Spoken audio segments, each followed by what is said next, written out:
Hello, this is Paul Chek. Welcome to my video blog once again. Hey, listen, it's about to be 2020, and maybe it is if you're watching this a little further down the road. The title of my presentation today is Welcome to 2020, 2019 in Review. So really what I'd like to share with you is a shamanic approach to reviewing your year, which can be used anytime you're in a crisis or you're life crisis, healing crisis, you're finding life is beating you up, or you're not feeling happy, or you're depressed or anxious, or anything that's stopping you from living and loving fully, which I try to do every day. So what I'm going to do today is I'm going to take a different approach. I have a podcast that will be coming out right around the new year, all about the process I recommend people go through to review their year and effectively set themselves up for an optimal year. So if you want to get into a deeper dive, you can go to my Living 4D, number 4 capital D, with Paul Chek podcast, with loads of great interviews, by the way, and solo episodes that I've put together for you. You might also find my Evolve Yourself podcast series very helpful. It's actually the most listened to series of podcasts of all the podcasts I've done. And there is an Evolve Yourself physically episode, and Evolve Yourself emotionally, Evolve Yourself mentally, Evolve Yourself spiritually, and Evolve Your Career. So 5 episodes on those topics. Today I'm going to take a shamanic approach, which really works beautifully well. If you study shamanism with enough depth, you'll run into the questions that a shaman asks quite often, because they get to the root of people's challenges really quickly. So the first thing we want to do is get clear on what our dream is for the new year. That could be health dream, it can be financial dreams, it can be career dreams, or it can be one overarching dream that encapsulates physical dreams, emotional dreams, professional dreams, money-making dreams, or career dreams, however you want to go. But if we don't have a dream, it's pretty hard for us to set our intention, and it's our intention that takes pure potential or source energy, which is undifferentiated, and brings it into tension or creates a flow of energy and information, which is called spirit. So the dream acts as an attractive force that draws us into our potential. And if you look at the research on goal setting, it's very, very clear that people that don't set goals do not achieve nearly as effectively as people that do set them. And goal setters have a much higher average annual income than non-goal setters. So there's a lot there. I actually have a course on setting goals if you're interested at ppssuccess.com. It's lesson 3. I believe it's the science of goal setting. And so when we're looking at our year in review, we want to say, okay, what is our dream and what is our nightmare? The nightmare represents the biggest challenge to you living the life that fulfills you, the biggest challenge to your sense of connection to your partner, your family, your friends, to your financial liquidity or stability. Whatever is the number one roadblock that, if effectively addressed, would free up the most energy, vitality, and creativity that would allow you to create your dreams more effectively and have the health and vitality to do it. So the questions that a shaman is going to ask you, if they're really doing their work well, is one, when did you stop singing? Typically, when I work with cancer patients or very sick people or people going through a crisis, and I ask them, when did you stop singing? I almost always hear, when I was 5 or 6, or when I was a little kid. When we sing, we actually harmonize within ourselves. There's great research showing, for example, that when monks chant, it actually has the effect of cleaning their cerebral spinal fluid, which is quite mind-boggling. Singing being something that normally we do out of joy. There's an old saying, singing may not make you happy, but no, sorry, being happy may not make you sing, but singing makes you happy. So when we sing, we harmonize our chakras and our subtle energy systems if we're singing out of joy, and we can clean our cerebral spinal fluid. And whenever we're in a state of joy and we're singing, the vibration creates harmony in the body, in the emotions, and in our whole energetic structure. So singing is very, very powerful. It's used in all sorts of cultures, in healing ceremonies because of the healing power of singing. Pretty much all shaman out there, especially if they're working with plant medicines, have their own ikaros, or healing songs that they use. And I have plenty of those myself. I usually just tap into the person's soul and let it guide me to the song that's right for them. And many of the people that I've done healing ceremonies with are still singing those songs years later. Me too.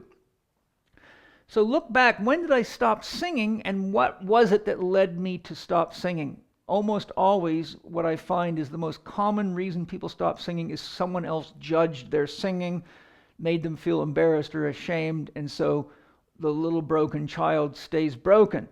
Singing in your car, singing in the shower, singing on the toilet, singing anywhere you can. I like to sing whenever it feels good. Quite often when I lift rocks, I sing to the stones and the birds and the bees and the flowers and the trees just to share love with them. So you'd be amazed how healing singing can be. Next, when did you stop dancing? Usually I get the same response from people. I haven't danced in ages, and the reason I stopped dancing was because I felt insecure about myself, or somebody said something negative about my dancing, so I quit. And when we dance, we're acting spontaneously. We're acting out of our own freedom and just letting our body move to the music, or even without the music. Sometimes I go out in my Tai Chi area and just dance around and just let my body do what it wants to do, and it unlocks joints and opens up the flow of my energy, brings the child back online, creates a sense of openness and freedom and playfulness, which is really important in this fast-paced world where everybody's rushing all the time, and it's just not healthy. You can put on a lot of people don't like to exercise. I just say put on your favorite music and dance away. I love KC and the Sunshine Band, so I like to listen to things like I'm Your Boogeyman and dance to that. So that's a great way to look into yourself and say, where am I not dancing my way through life? And by just taking time to dance, and you can dance and sing together, and you get a double whammy of healing power and unlocking your creative potential and letting your spontaneity emerge. And singing and dancing are what I call unbound play. There's no objective to achieve, so it's just pure joy, creation of joy, and creating happiness for ourselves, which a lot of people have forgotten how to do. So people that are anxious and depressed can get a lot of joy out of singing and dancing, and potentially heal themselves. When did you stop enjoying stories? A lot of people stop enjoying stories. In fact, I find that the correlation between how many academic degrees you have and how much of a departure you take away from stories only into factual information is a direct correlation to one's health and vitality. When we enjoy stories, we enjoy things that don't necessarily have to mean anything, but they can take us into the experience of being in another world. I'm sure you've been engrossed in a movie and found yourself nervous or getting upset at the bad guy and things like that. And if you listen to my amazing podcast with James Carse, he says that a myth is a story that tells itself. So when we really get into the greatest stories that there are out there, like the Harry Potter and all the ones that are real popular and seem to be read forever, they're stories that tell themselves. It's as though the universe is speaking to us through story. And sometimes I like to just shut my head off and watch a show that doesn't have any educational intention whatsoever. I like a little shoot 'em up now and then, being an ex-paratrooper, so I like The Blacklist. I used to love the Longmire series. Things like that, movies like The Matrix. Now, there's one that a lot of people still think about every day. Star Wars, those are great stories, right? And so when we realize that the whole universe is a mystery, then stories allow us to engage the mystery, and oftentimes we get so trapped in the logical, rational, day in, day out, scientific, materialist, academic approach to life that we get this attitude that stories are only for kids, and unfortunately the child in us starts to die, and that's when shit starts going down.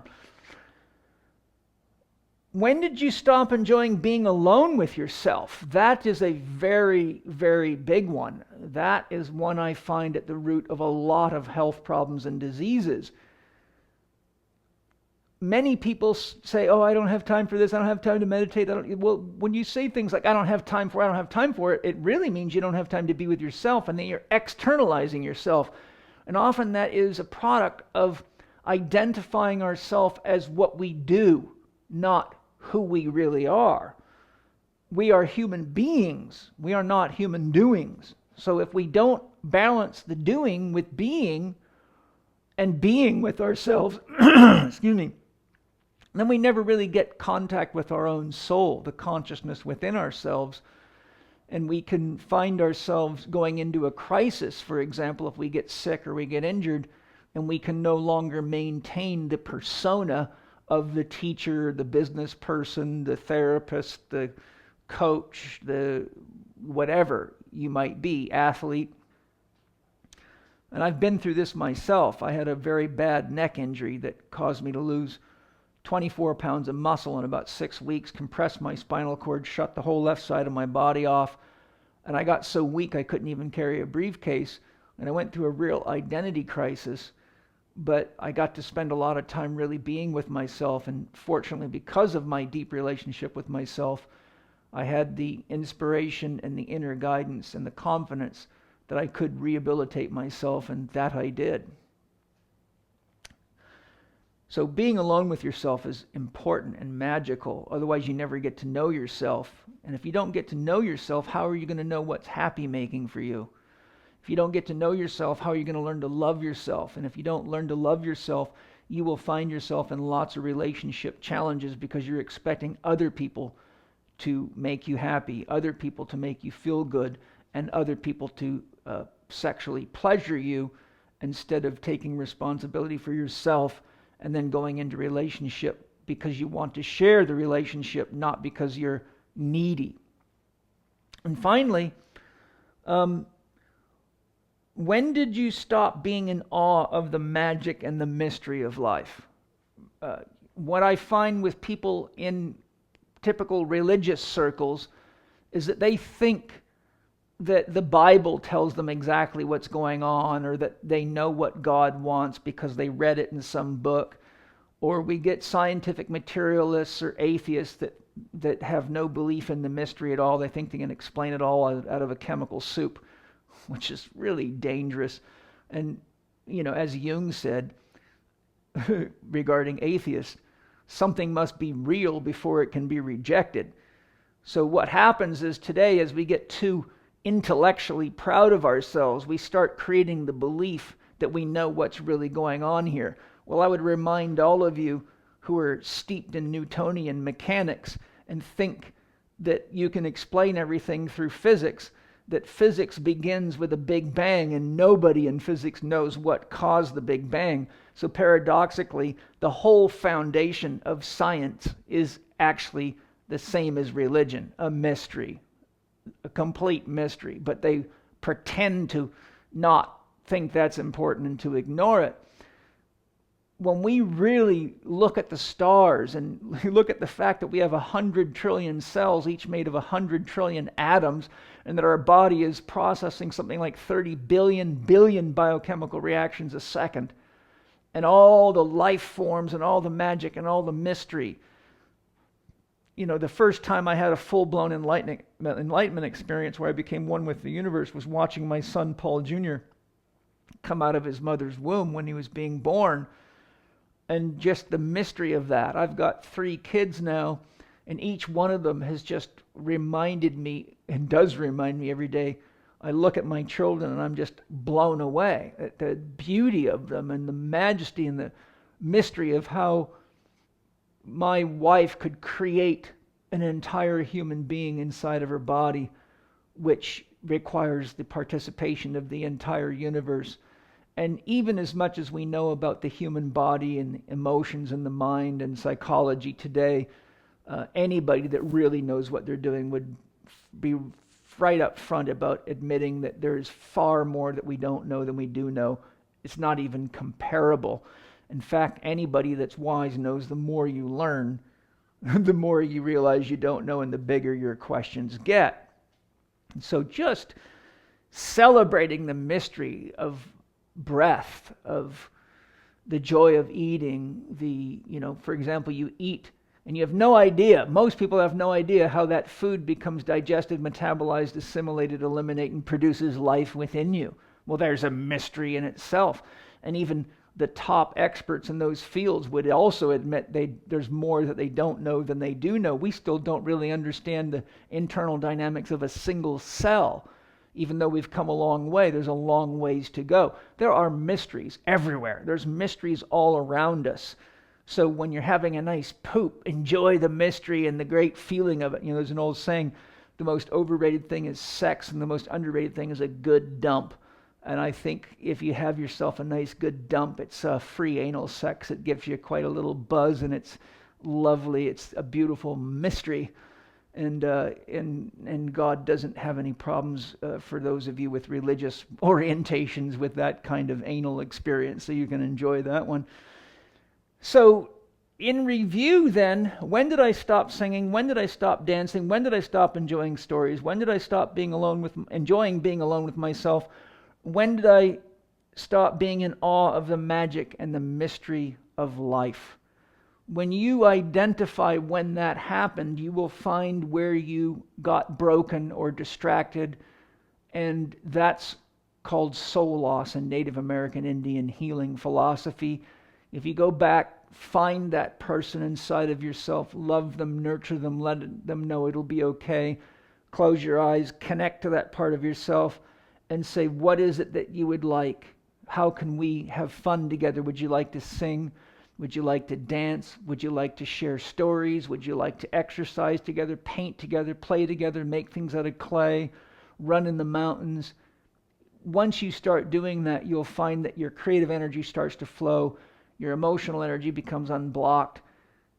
The sense of all things possible emerges. And that is how you enter 2020. And 2020 is a very special number. I won't go into the numerological significance of it, but I predict 2020 is going to be a very interesting and magical year for a lot of people. So that's my short introduction to how to review your 2019, to have an awesome 2020. Again, if you want to get into a deeper look at how to analyze your year and prepare for the new year, you can go to the Chek Institute website, and there's a webinar given by Chek on that topic, which was just recently aired. And I have a podcast on my Living 4D with Paul Chek podcast, which will take the same basic model that Angie shared, but expanded with some extra steps and information. Lots of love. Happy 2020. Look forward to sharing more with you in the new year. Aho, Great Spirit.